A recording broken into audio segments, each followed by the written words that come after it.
Və sən Həftüş Şərif kitabında İmam Sadiq əleyhissalam ilə Müfəzzəl bin Ömər arasında baş tutan çox maraqlı bir konsepsiya və söhbət görürsən. Burada İmam Sadiq əleyhissalam Müfəzzələ deyir ki, Quranda Musa ilə Firon arasında baş verən danışıqları təsvir edən bir neçə ayə var.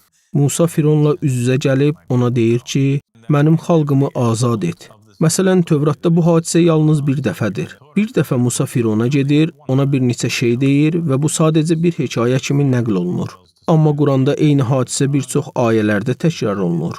Lakin hər dəfə bu hekayə təkrarlandıqda Musa ilə Firon arasında baş verən dialoq bir qədər fərqli olur. Keçmişdə insanlar düşünürdülər ki, bəlkə də bu eyni məkan, eyni vaxt, eyni gün, eyni saatda baş verib. Sadəcə Musa Fironun qarşısına çıxdıqda bütün bu cümlələri deyib və bunlar sadəcə Quranda müxtəlif ayələrdə bölüşdürülüb. Amma İmam Sadiq əleyhissalam deyir ki, xeyr.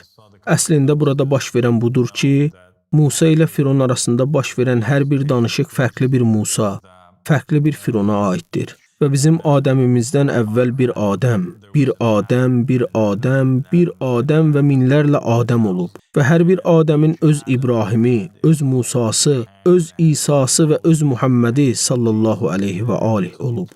Bu onu göstərir ki, bizim indi yaşadığımız bu dünya və senari əslində sadəcə bir dirilmə, bir yenidən yaradılış, bir kamilləşmə, bir təkrar, artıq bir dəfə oynanmış eyni filmin yenidən oynanmasıdır. Və beləliklə Musa çox-çox uzun zaman əvvəl, bəlkə milyardlarla il əvvəl Firona bir söz deyir və ona dediyi şey uğur gətirmir, nəticə eyni olur.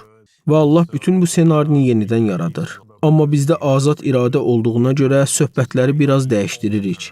Personajlar biraz fərqli inkişaf edir və ya film bir qədər fərqli şəkildə oynanır.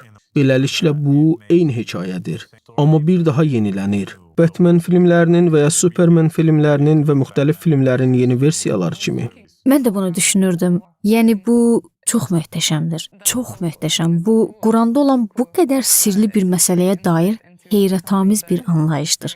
Və bilmək çox heyrətamizdir ki, Əhl-i-Beyt əleyhissalam bunu izah edib və bizə bu vəziyyətin həqiqətini, yəni tarixin əslində təkrarlandığını deyib və bu barədə müqəddəs yazılarda dəlillərimiz var. Hətta bu gün belə fiziklər bu barədə nəzəriyyələr irəli sürürlər.